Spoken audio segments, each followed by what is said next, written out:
There was a big turnout in Augusta today as the ribbon was cut on the city's new police department. Will Wagner was there. 1, 2, 3.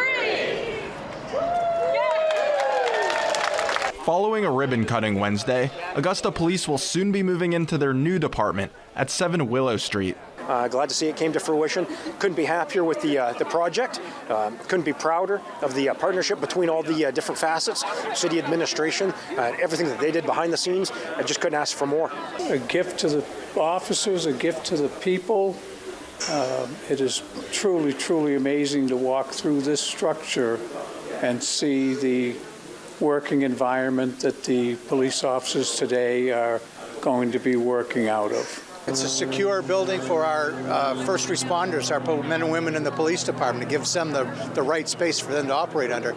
Secondly, it's just a point of pride for the community to have a public building that's so handsome and well located. According to the police chief, the move is much needed, given the condition of the current department. The tiles are curling off the floor. The ceiling tiles are falling out. We haven't been able to drink our water for 25 years. When it rains, usually water comes in a variety of different places. And again, it was supposed to be a temporary location. It wasn't designed to be a police department. It was the old Naval Reserve Center that was given to the city. Following the ribbon cutting, many of those in attendance were treated to a tour.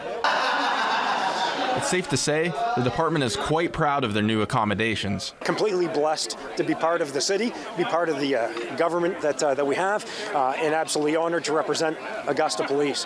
It's a great organization, a great city, and again, the building is just now a true representation of the staff that we have. People should come by and see it, but hopefully on a positive note and not a negative note.